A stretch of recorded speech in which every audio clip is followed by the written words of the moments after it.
आप जेनजीज को super car without GPS कहते हैं, इसका क्या रीजन है आपके पास? बिल्कुल जी, बिल्कुल ये सुपर कार ही है कि जो किसी भी डायरेक्शन में बहुत ही फास्ट दौड़ने का उनका एबिलिटी है।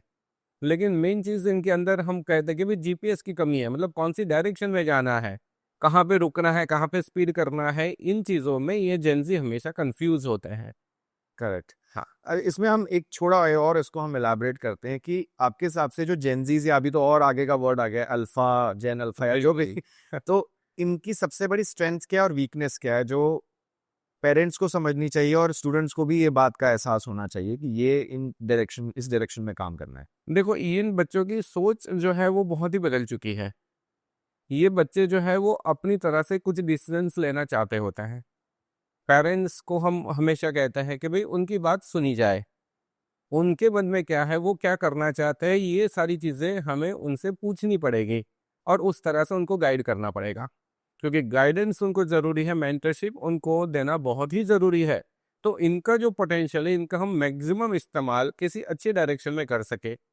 और देखिए, हम कहते हैं कि भई आप साइंस के स्टूडेंट हो या कॉमर्स के स्टूडेंट हो या आर्ट्स के हो, आपको क्या करना है ये आप पहले डिसाइड कर लो। हम कहते हैं ना कि हमारे ज़माने में तो ऐसा होता था कि हम 20-21 साल तक हमें पता ही नहीं था कि हमें क्या करना है। लेकिन ये जनरेशन 12-13 साल के बच्चों को भी क्लैरिटी होती है कि उनको क्या करना है। तो हम पेरेंट्स को हमेशा ऐसा कहते हैं कि भई इनसे पूछा जाए उनकी क्या विश है, वो क्या करना चाहते हैं और उनके पोटेंशियल को डायग्नोस किया जाए और उस तरह से उनको यदि हम आगे बढ़ाएँ या उनको मेंटरशिप प्रोवाइड करें, गाइडेंस प्रोवाइड करें, तो ये एक्सीलेंट रिज़ल्ट ये लोग प्रोड्यूस कर सकते हैं, ये एबिलिटी वाले बच्चे हैं। तो जैसा आपने कहा कि 12-13 साल में लोगों को पता होता है, कुछ आइडिया होता है। एक चीज़ है जो कभी-कभी एक बहुत बड़ा एक घातक साबित हो सकती है, that is trend versus interest. एक होता है कि ट्रेंडिंग है, सब लोग कर रहे हैं तो हम भी कर लेते हैं।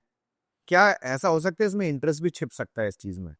ये जेन ज़ी जो है, ये आजकल के जो बच्चे हैं, इनकी सोच क्या है, उनका पोटेंशियल क्या है, ये डायग्नोस हमें करना है और उस तरह से ही उनको हमें आगे बढ़ाना होगा। हम चाहेंगे वो रास्ते भी ये सुपर कार दौड़ने वाली नहीं है। इन्होंने बहुत सारी चीज़ें अपने आप due to use of mobile, internets, उनको बहुत सारी चीज़ें पहले से पता होती है कि कौन-सी डायरेक्शन में वो जाए, कौन-सी नई चीज़ें हैं। आजकल के बच्चे एआई के पीछे भी भाग रहे हैं। तो नई-नई ट्रेंड जो आ रहे हैं, नई-नई रिक्वायरमेंट जो कंट्रीज़ में होती है, ये इनके बारे में इनको अच्छी तरह से पता है। तो इसलिए वो अपना खुद से अलग करना चाहे, ऐसा भी बहुत दफ़ा हमने देखा हुआ है, कि कुछ हट के करना है, ये भी जेन ज़ी के अंदर कई दफ़ा पाया जाता है।